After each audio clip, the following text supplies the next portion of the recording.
ছোট বাচ্চাদের ডোয়া উঠলে আপনারা কিভাবে বুঝবেন?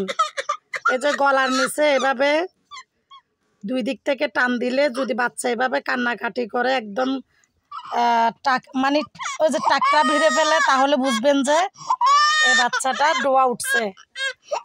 হ্যাঁ, তো এই বাচ্চার ডোয়া উঠছে যে প্রায় 15-20 দিনের মতো হবে না, কিন্তু ওর মা বাবা বলতেছে যে ডোয়া উঠে নাই, কিন্তু অন্য আরেকজন বলতেছে যে ডোয়া উঠছে।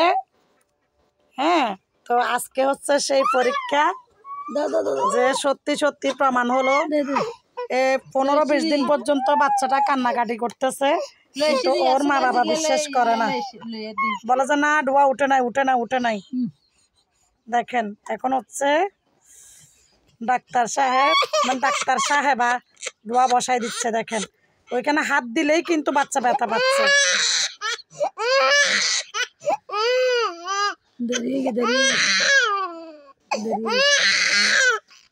এই তো এখন আলহামদুলিল্লাহ, এটা কিন্তু আমিও পারি, আমার মার কাছ থেকে আমিও শিখছি। তো আমি আমার শ্বশুর বাড়িতে এভাবে অনেক বাচ্চাদের বসাইছি।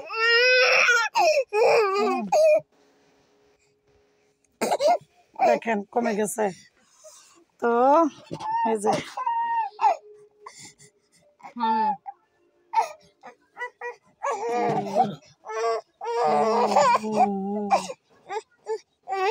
বাবু শেষ, দেখছেন? অথচ এখন হাত দিছে যে আর কান্না করে নাই।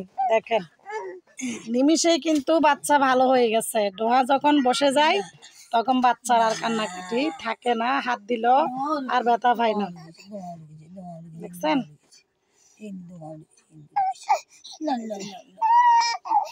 আর এই ডাক্তার হচ্ছে সবার কাছে পরিচিত, এক নামে শাহজাহানের আম্মা।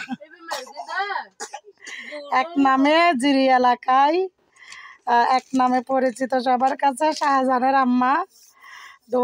ডোয়া উঠলে বসাইতে পারে, কুকুরে কামড়াইলে বিষ নামাইতে পারে, সাপে কামড়াইলে বিষ নামাইতে পারে, একবারে বাচ্চা ডেলিভারি করা থেকে জন্ডিসের ওষুধ, সুন্নতের ওষুধ, মানে বিভিন্ন ধরনের হেকিম কবিরাজি সবই জানে।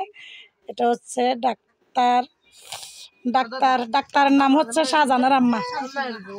ডাক্তারের নাম হচ্ছে শাহজাহানের আম্মা শামসুন নাহার।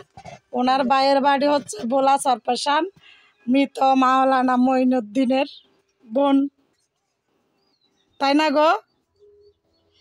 ওনার বাবার বাড়ি শ্বশুর বাড়ি দুইটা হচ্ছে হাতিয়া, কিন্তু উনি বর্তমানে চট্টগ্রাম বাড়ি ঘর তৈরি করে চট্টগ্রামের বাসিন্দা। আজকে বিগত 50 বছর পর্যন্ত চট্টগ্রামে আছেন। কি সত্য না মিথ্যা?